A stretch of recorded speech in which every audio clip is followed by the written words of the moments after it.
ಮಗುವಿಗಾಗಿ ಹಂಬಲಿಸುತ್ತಿರುವ ದಂಪತಿಗಳಿಗೆ ಇಲ್ಲೊಂದು ವಿಶೇಷ ಮಾಹಿತಿಯನ್ನು ನೀಡಲಾಗುತ್ತಿದೆ.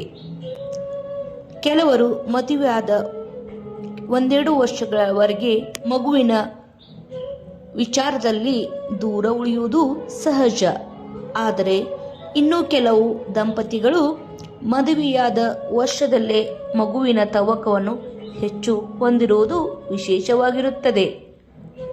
ಇಂತಹ ದಂಪತಿಗಳು ಮಗು ಜನಿಸಲು ಬೇಕಾಗಿರುವಂಥ ದೈಹಿಕ ಹಾಗೂ ಮಾನಸಿಕ ಸದೃಢತೆಯನ್ನು ಕಂಡುಕೊಳ್ಳುವುದು ತುಂಬ ಮುಖ್ಯವಾಗುತ್ತದೆ.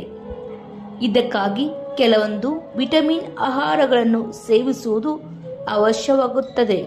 ಇದು ಕೇವಲ ತಾಯಿಯ ಆರೋಗ್ಯಕ್ಕಾಗಿ ಅಲ್ಲ, ಜನಿಸುವ ಮಗುವಿನ ಆರೋಗ್ಯದ ದೃಷ್ಟಿಯಿಂದ ಈ ಆಹಾರಗಳು ಮುಖ್ಯವಾಗುತ್ತವೆ.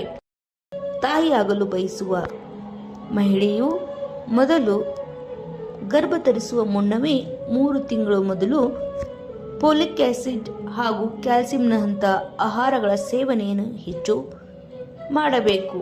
ಇದು ಪುರುಷರಿಗೂ ಅನ್ವಯಿಸುತ್ತದೆ. ಇದು ಕೇವಲ ಆಹಾರದಿಂದ 20% ಮಾತ್ರ ದೇಹಕ್ಕೆ ಸಿಗುತ್ತದೆ. ಈ ಆಹಾರಗಳ ಜೊತೆಗೆ ನಿಮ್ಮ ಹತ್ತಿರದ ವೈದ್ಯರನ್ನು ಒಮ್ಮೆ ಸಂಪರ್ಕಿಸಬೇಕು. ನಿಮ್ಮ ಮಗುವಿನ ಪ್ಲಾನಿನ ಬಗ್ಗೆ ತಿಳಿಸಬೇಕು.